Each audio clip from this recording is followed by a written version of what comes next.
पिछले एपिसोड से जहां हमने छोड़ा था उसी जगह से आज का पार्ट शुरू होगा। जो लोग पिछला एपिसोड नहीं देख पाए हैं वे कमेंट बॉक्स से जाकर देख ले, मैंने लिंक जोड़ दिया है।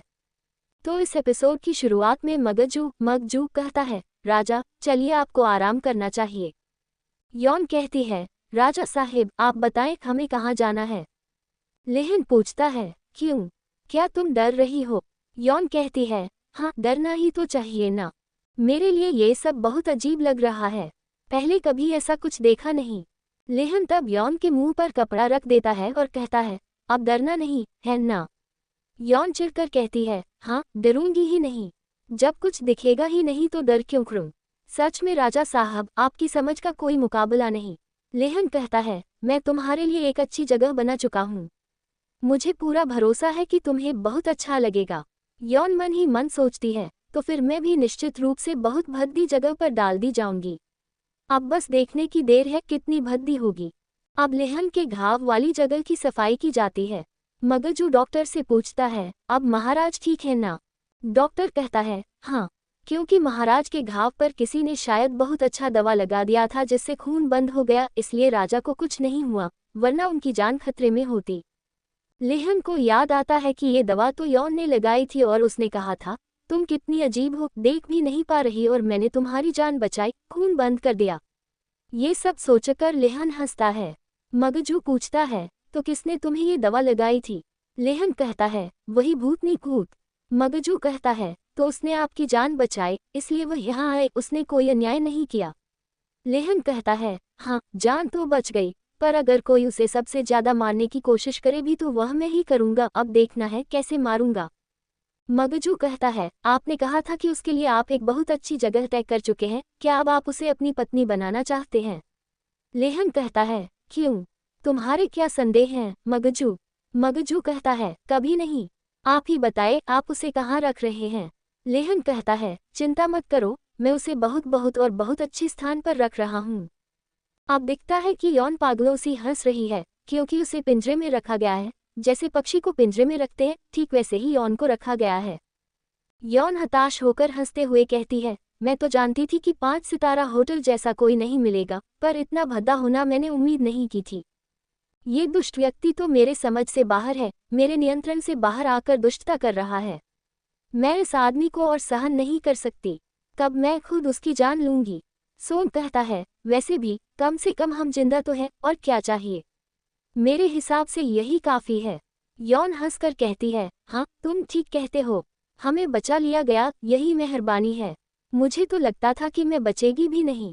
और यह सब कहकर यॉन बहुत दुखी होकर हंसती रहती है, उसकी हालत देखने लायक थी। वैसे तो आगे और भी गंभीर हालात आने वाले हैं जो उसकी सोच से पूरी तरह बाहर होंगे। इसी बीच मगजू यॉन के बारे में और जानकारी पाकर परेशान हो जाता है। वह जानना चाहता था कि राजा का ध्यान यॉन पर कैसे पड़ा और वह कहाँ से आए है। तब मगजू जिन को बुलवाता है और उसे धमकाकर अपने काम कराने की कोशिश करता है। जिन को ये सब पसंद नहीं आता कि मगजू उसे इस तरह आदेश दे रहा है, इसलिए वह अपने पिता से कहता है कि मैं चाहता हूँ कि मगजू की जगह उस डायनी भूत यानी यॉन को लाया जाए, और मैं पक्का हूँ कि राजा उससे प्रेम करने लगेंगे। उसका पिता कहता है, तुम पागल हो, क्या तुम नहीं जानते कि रानी के सिवा राजा के हृदय में किसी के लिए जगह नहीं होगी? जिन कहता है, मुझे सब मालूम है और मैं सब जानबूझकर अपना खेल चला रहा हूँ, देख लेना बहुत जल्दी राजा के मन में किसी के लिए कितनी जगह हो जाएगी, यह मेरी वादा है। तो रात में अचानक गंगिल नाम का एक युवक मुखौटा पहनकर यॉन और सोन को आज़ाद कर देता है और कहता है, मेरे साथ चलो, मैं तुम्हारी मदद करूंगा भागने में।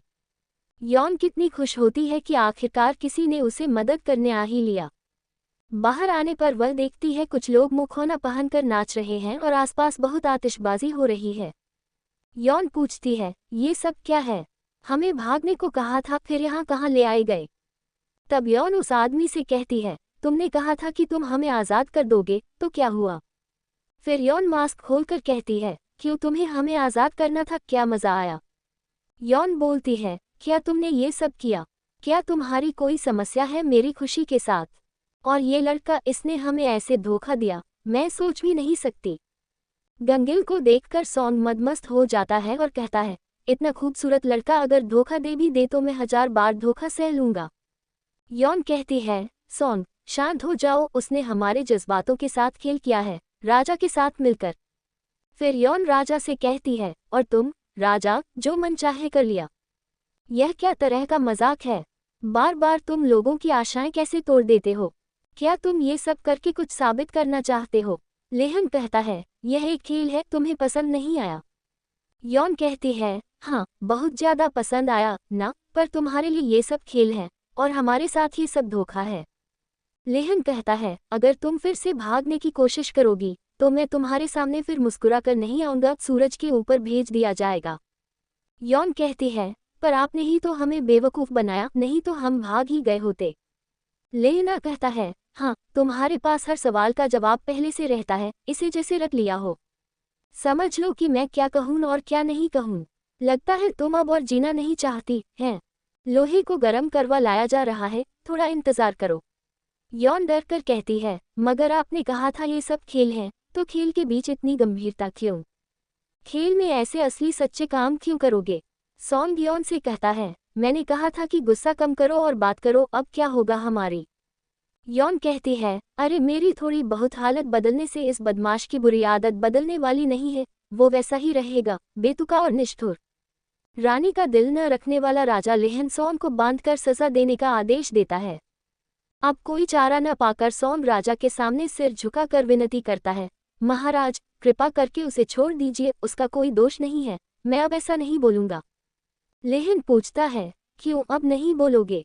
थोड़ी पहले बड़े बड़े शब्दों में घमंड से कहा था, अब इतना जल्दी बदल गए। यौन कहती है, मुझे माफ कर दीजिए, मैं ये सब और नहीं करूंगी और वादा करती हूँ कि मैं यहाँ से भागने की कोशिश भी नहीं करूंगी। यौन हंसकर कहता है, वाह तुम बिल्कुल सही जगह पर आ गए हो। मैं भी यही चाहता हूँ। मैं तुम्हें इतनी आसानी से विदा नहीं करना चाहता, तो ठीक है, मैं तुम्हारे साथी को छोड़ देता हूँ। यौन कहती है, फिर हमें फिर से जेल भेज दीजिए राजा। यौन कहता है, पागल हो गई हो क्या? अब मैं बहुत भूखा हूँ, जाओ मेरे लिए कुछ खाना बनाकर लेकर आओ। यौन मन ही मन सोचती है कि विश्वास ही नहीं हो रहा, यह आदमी अब भी मेरे हाथों खाना खाना चाहता है। मैं इसे क्या कहूँ? यौन कहता है, चलो जल्दी करके ले आओ। यौन कहती है, ठीक है लाती हूँ, पर मेरे साथ ताकत होना, मैं अकेले इतना कुछ नहीं कर पाऊंगी। यौन कहता है, ठीक है, पर ऐसा कुछ बनाना कि पिछली बार के पकवान से पूरी तरह अलग हो। यौन कहती है, आप ही बताएं मैं क्या बनाऊं, मैं वैसा ही बना दूंगी। यौन कहता है, मैं क्या खाना चाहूँगा ये तुम निकालो, और अगर उसका स्वाद मुझे पसंद नहीं आया तो समझ लो उस समय तुम्हारा आखिरी दिन होगा, यानी मैं कह रहा हूँ जो भी तुम बनाओ दिलो जान लगाकर बनाओ। चलो जाओ, समय बर्बाद मत करो, खाना शुरू करो। ये सब छिपकर देख रहे मगजू को खूब गुस्सा दिलाता है। यौन रसोई की ओर जाती हुई सॉन्ग को रोते हुए कहती है, जो कुछ भी हो जाए मुझे जिंदा वापस अपने पिता के पास पहुंचना ही होगा, मैं अपने पिता को बहुत मिस कर रही हूँ। सॉन्ग कहता है, बिल्कुल जाएगी, रो मत, मजबूत बनो और काम करो और हमें जिंदा रहना है। यौन कहती है, हाँ मैं कर पाऊंगी। तब भी यौन अपना रोना बंद नहीं कर पाती और कहती है, मेरा सच में ही भाग्य बुरा है, नहीं तो मैं यहाँ क्यों आई। सॉन्ग तुरंत यौन को सांत्वना देता है। फिर यान कहता है, मैंने किसी खाने की प्रतियोगिता में पहला स्थान पाया है, इसलिए जितनी कठिन प्रतियोगिता होगी मैं उतना ही अच्छा करूंगा। मुझे उम्मीद है इस बार भी मैं अच्छा करूंगा। सॉन्ग कहता है, तो कोई बात नहीं, तुम जरूर अच्छा करोगी। अब रसोई में और महिलाओं को बाकी बावर्जिद वालों ने बहुत आपत्ति जताई, पर राजा के आदेश के कारण वे ज्यादा कुछ कह नहीं पाती। खाना बनाना शुरू करने से पहले यौन देखती है कि वहाँ हिरन का मांस रखा है। यौन सॉन्ग से हंसकर कहती है, जानती हो मेरी विशेषता हिरन का स्टेक बनाना है। सॉन्ग पहले कुछ नहीं समझता पर बाद में सब काम में मदद करता है। यौन बहुत खूबसूरती से खाना तैयार कर लेती है। इस बीच ये बात रानी को सूचित की जाती है। रानी यह सुनकर बहुत चिंतित हो जाती है क्योंकि राजा को हिरन का मांस बिल्कुल पसंद नहीं है। नापसंद होने का एक ही कारण यह है कि वह हिरन का मांस राजा के पिता को पसंद था। चूंकि राजा अपने पिता को नापसंद करते हैं, इसलिए वह हिरन को भी नापसंद करते हैं। इतने वर्षों बाद राजा का हिरन का मांस खाना रानी को कठोर और चिंतित कर देता है। ये बात मगजू को भी पता चल जाती है। मगजू कहता है कि राजा खाने के प्रति बहुत चुस्त होते हैं और उस जगह पर उसकी पसंद बनी हुई है। अब जब लड़की का खाना सामने रखा जाएगा तो जितना हो सके उसकी गलती निकालने की कोशिश करो, मैं भी देखना चाहता हूँ कि वह कितनी अच्छी तरह बनाती है। अंत में यौन राजा के सामने खाना लेकर जाती है। यौन देखती है कि राजा पहले से ही बैठा हुआ है और अपने खाने के मार्ग का इंतजार कर रहा है। यौन खाने को परोसते हुए हर व्यंजन का विवरण बताती है। यौन सोचती है, पहले मैंने ऐसा परोसना भी नहीं देखा, ये लड़की क्या कर रही है। अब देखते हैं कि आज खाने का स्वाद कैसा है। तो यौन बाद में खाने को मिलाकर कहती है, इस तरह मिलाकर खाने से खाने का स्वाद दोगुना हो जाता है। हियोन पहले अपने सेवा में लगे एक व्यक्ति से कहता है कि वह खाकर देखें। जब वह व्यक्ति खाना खाता है तो बोलते बोलते रह जाता है।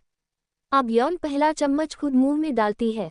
ऐसा लगता है जैसे वह सीधे अपने महल से दूसरी दुनिया में आ गिरी हो। चारों ओर हवा है और चूंकि हिरन का मांस है, वह हिरन को देखती है और उस पर उसका जो मुस्कान है सच में तृप्ति की मुस्कान है। हियोन कहता है, इस खाने के स्वाद को मैं कैसे बयां करूं। मैंने कई साल पहले ऐसा मांस खाया था, पर क्या ये वही स्वाद था। मेरा मन और आत्मा सब तृप्त हो गए, शब्द ही नहीं है। यौन फिर एक और डिश के बारे में बताती है जिसकी खुशबू पाकर वह कहती है, वाह, इसकी खुशबू तो अद्भुत है। यौन पूछती है, किसी भी खाने में आपके लिए क्या ज्यादा महत्वपूर्ण है, खुशबू या स्वाद। यौन खुद जवाब देती है, मुझे लगता है खुशबू ज्यादा महत्वपूर्ण है क्योंकि स्वाद कई तरह के होते हैं, मीठा, खट्टा, तीखा, नमकीन, जबकि खुशबू अनगिनत होती है और उसकी कोई सीमित परिभाषा नहीं है। हियोन कहता है, वाह, तुम्हारे इस शब्दों से मैं उस बात को महसूस कर पा रहा हूँ, तुम सच में इस मामले में बहुत समझदार हो।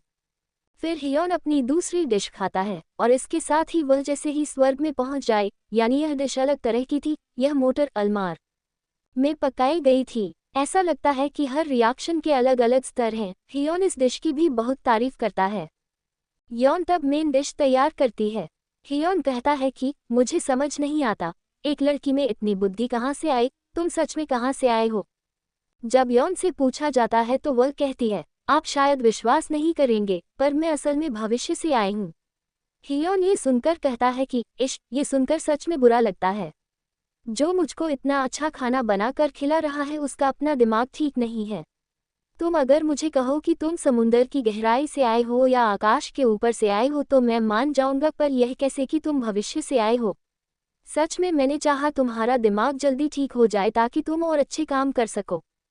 यौन अब चुप होकर बैठ जाती है। एक स्वस्थ व्यक्ति अब पागल बताने पर चुप हो गया। फिर हियोन कहता है, पहले तुम खाकर दिखाओ, उसके बाद मैं खाऊंगा। जब यौन खा रही होती है, राजा हियोन अपनी माँ को याद करता है। उसे यौन के कामों में बार बार उसकी माँ की कुछ झलक मिलती रहती है और वह भावुक हो उठता है। वह यौन से कहता है, क्या तुम मुझे एक टुकड़ा खाना खिलाओगी। यौन हैरान होकर कहती है, क्या आप चाहेंगी कि मैं आपको खिलाऊं।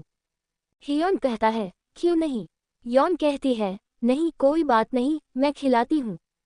फिर यौन अपने हाथ से राजा हियोन को खाना खिलाती है। राजा इतने सालों बाद अपने खोए हुए बचपन में लौट सा जाता है। खाने के बाद राजा हियोन पूछता है, तुमने मेरे दिल को कैसे जान लिया। हियोन राजा कहता है, मतलब तुमने मेरे मन को कैसे पढ़ लिया। क्या हुआ, तुम्हारा खाना मेरे मन तक कैसे पहुंच गया। यौन कहती है कि सच बताऊं तो राजा, मैंने यंगी या यंग यान जिस व्यंजन शख्स का इतिहास में नाम आता है के बारे में इतिहास में पढ़ा था और मैंने उसकी रेसिपी पढ़कर प्रतियोगिता जीती थी। कभी सोचा भी नहीं था कि तुमको खिला पाऊंगी, सच में। यौन कहती है, राजा, तुम हमेशा ऐसे बातें करते हो, वह कौन है, मुझे मालूम नहीं। यौन कहती है कि इतिहास बताना जोखिम भरा हो सकता है, इसलिए वह नहीं बताएगी। तब यंग अभिनय करता है कि उसे कुछ याद नहीं। राजा फिर भी पूछता है कि क्या सोचकर यह खाना मेरे लिए बनाया। यौन कुछ बनाकर बहाने बताते हुए समझाती है। उसी समय मगजू आता है और बाहर से देखता है कि राजा यौन के साथ हंस रहा है। फिर राजा हियोन यौन को पास बुलाकर कहता है, तुम कोई साधारण लड़की नहीं हो, तुम्हें किसी के लिए चुना गया है। यौन बाहर आकर सोचती है कि क्या वह मुझे अपनी उपपत्नी बनाना चाहता है। नहीं, ऐसा हो ही नहीं सकता, अगर ऐसा हुआ तो पूरी इतिहास बदल जाएगा। तब जिंग आता है और कहता है, जो भी बातें राजा ने तुमसे कही हैं, सब मुझे बता दोगी ना। अब यौन सोचती है कि जिंग उसे जासूस बनाने की कोशिश कर रहा है, ये चापलूस काया है। इसलिए यौन जिंग से कहती है कि मैं ये सब नहीं कर पाऊंगी क्योंकि राजा का गुस्सा तुम जानते हो, अगर उसे पता चल गया तो वह मुझे मार देगा। जिन कहता है, आज पहली बार राजा ने रानी को छोड़कर तुम्हारे साथ खाना खाया, इसलिए रानी की नज़र हमेशा तुम पर रहेगी और वह तुम्हें मार भी सकती है, अकेले तुम उससे नहीं लड़ पाओगी।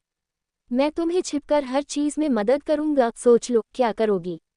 क्या मेरी शर्त मानेगी? यौन सोचती है, ठीक कहा, मैं अकेले उस डायनी रानी का सामना नहीं कर पाऊंगी। फिर यौन जिंग से कहती है, अगर आप मेरा बैग ढूंढ कर ला देंगे तो मैं आपकी बात मानूंगी। जिंग पूछता है, बैग फिर किस चीज़ की बात कर रही है? यौन अब सोचती है कैसे समझाऊं, उसका बैग कैसा है, इसलिए वह अलग अलग तरीके से बैग बताने की कोशिश करती है। जिंग समझ जाता है और कहता है, ओह, झोले की बात कर रही हो। यौन हंसकर कहती है, हाँ हाँ, झोला, मेरा नाम मेरा ही याद नहीं आ रहा था, इसलिए सही शब्द नहीं बोल पाए, कृपया वह ढूंढ कर दे दो। जिंग कहता है, ठीक है, दे दूंगा। इसी बीच उसके उस किताब सरीखे चीज के भीतर रोशनी जलती रहती है। दूसरी तरफ मगजू आग की तरह गुस्से में है और कह रहा है, महाराज ने मेरे साथ ऐसा कैसे कर लिया?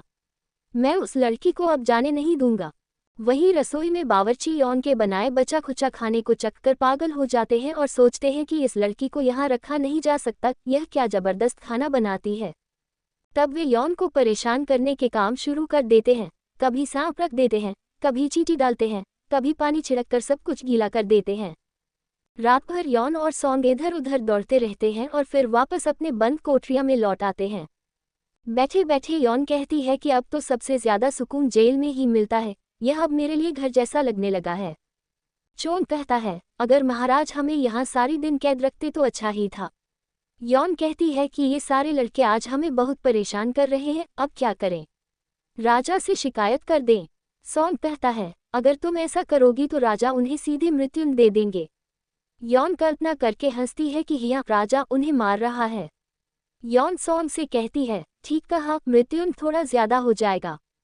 हमें राजा के पास शिकायत करने के अलावा कुछ और सोचना होगा।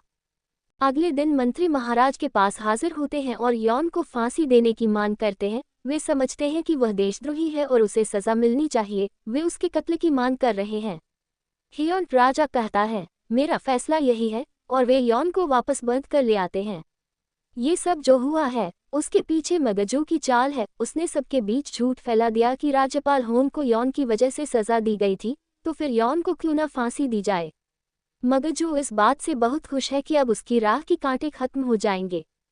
गलिपा कहानी की वही शुरुआती सीन दिखती है जहां यौन को राजा के दरबार में उसके दंड की पुष्टि के लिए लाया जाता है, पर वहां राजकीय ढंग से ही यौन ऐलान करता है, यौन तुम्हारी रॉयल कुक शाही बावर्ची होगी, यानी वह सिर्फ और केवल मेरे लिए खाना बनाएगी। पर एक शर्त है, एक बार पकाया हुआ व्यंजन फिर से नहीं बनाया जा सकेगा, और यदि खाना अच्छी क्वालिटी का नहीं हुआ तो उसकी मृत्यु निश्चित मानी जाएगी। दूसरी ओर मगजू ये देखकर रानी माता के पास जाकर कहता है कि वह लड़की अशुभ है, जिस दिन वह आई उसी दिन राजा घायल हुआ था, इसीलिए उससे कुछ करिए। रानी माता कहती है, मैं उसका खाना खाकर देखूंगी, अगर वह अच्छा नहीं लगा तो मैं उसे निकालने का रास्ता निकाल लूंगी और मंत्रियों को भी समझा पाऊंगी। इसी बीच यौन को जेल से निकालकर एक अच्छा कमरा दे दिया जाता है। वहां पहुंचकर सॉन्ग के साथ यौन थोड़ी राहत महसूस करती है। यौन कहती है, अब असे से मुझे एक कमरा मिल ही गया। सॉन्ग कहता है, हाँ, मैंने तुम्हारे लिए सब किया था, वरना हालात बहुत खराब हो रहे थे और यह सब बहुत बर्दाश्त के बाहर हो रहा था। यौन कहती है, मुझे भी यही लगता है, मैं अभी भी बिसबुसा नहीं कर पा रही, ये हम इतने भयंकर दुश्मनों के सामने राज के अधीन कैसे आ गए। सॉन्ग कहता है, ओए, ऐसा मत कहो, तुमने वादा किया था कि तुम ऐसा नहीं कहोगी। राजा का हमेशा आदर करना। यौन कहती है, हाँ ठीक है, पर मैं क्या करूं, जब उसके बारे में सोचती हूं तो सिर ही गूंजने लगता है। फिर कुछ लोगों ने यौन को उसकी रॉयल कुक की वेशभूषा दे दी। अगले दिन यौन रसोई में आती है और उन बावर्चियों को सिखा देती है जो उसे पहले दिक्कत देते थे। बाद में वे यौन को रानी माता के पास ले आते हैं। रानी माता यौन से कहती हैं, तुम्हें एक कुकिंग प्रतियोगिता में भाग लेना होगा। अगर तुम उस प्रतियोगिता में हार गई तो तुम्हारा हाथ काट दिया जाएगा। हियोन कहता है, मतलब एक प्रतियोगिता के लिए मेरा हाथ दे देना? क्या आप ऐसा कह रही हैं? ये तो अन्याय है, रानी माता। रानी माता कहती है, अगर तुम अपना हाथ ठीक रखना चाहती हो तो मुझे वही खाना खिलाओ जिससे तुमने राजा को खुश कर दिया था। यौन मगजू को देखकर समझ जाती है कि इसी ने उसे इस मुसीबत में फंसाया है। इस बीच राजा हियोन के पास एक खबर आती है कि वह बहुत जल्द अपनी मां की मृत्यु के रहस्य के बारे में जान पाएगा। तब जिंग राजा के पास आकर यौन और रानी माता के बीच चल रही प्रतियोगिता की बात बताता है। राजा कहता है, रानी माता तो खाने में रुचि नहीं रखती, फिर अचानक ये सब क्या चल रहा है। जिंग बताता है कि वही रानी मगजू यहाँ थी। हियोन समझ जाता है कि यह सारा आयोजन मगजू की ही साजिश है। प्रतियोगिता का आयोजन किया जाता है और राजा वहां आते हैं। वे बार बार यौन को निहारते हैं और सोचते हैं कि उसे इन सब से कैसे बचाया जाए, क्योंकि वे उसे इतनी आसानी से खोना नहीं चाहते। हियोन दादी से कहता है, मैंने सुना है आप प्रतियोगिता का आयोजन कर रही हैं जिसमें हियोन का हाथ काटने की बात है। रानी माता कहती है, ऐसा लगता है तुम उसे बहुत अधिक सोचते हो, इसीलिए यहाँ तक आ गए हो। हियोन कहता है, मैंने उसे अपने आप चुना है और वह मेरी सेविका है, इसलिए मुझे आना ही पड़ा। दादी रानी माता कहती हैं, तो उसे प्रतियोगिता जीतने दो, अगर तुम्हें उस पर इतना भरोसा है, और अगर वह जीत गई तो जो लोग उसकी रॉयल रानी बनने के खिलाफ थे वे कुछ नहीं कह पाएंगे। हियोन कहता है, अगर यौन के सामने बाकी लोग हार गए तो उनके भी हाथ काट दिए जाएं, प्रतियोगिता है तो सबको समान सजा मिलेगी। यौन ये सब देखकर डर से कांपने लगती है और रोते हुए कहती है, बाबा मैं आपके पास आना चाहती हूँ, इस तरह मैं मरना नहीं चाहती, पर अब मेरे पास कोई रास्ता नहीं बचा, मुझे निजे के प्रमाण करते होगा। हियोन मन ही मन सोचता है, यौन अगर तुम सच में भविष्य से आए हो तो आज सबको दिखा दो, एक नया व्यंजन बनाओ जो सिर्फ तुम ही बना सको और कोई नहीं। मुझमें इतना तो भरोसा है, तुम उन्हें चुप कर दोगी, अपनी पाककला से सबको एकदम चौंका दो। तब यौन आत्मविश्वास से पकाने के बाद ये तैयार हो जाती है। अगर तुम्हें ये पसंद आया हो तो कमेंट में बताना और खुश रहो, अगली बार मिलेंगे।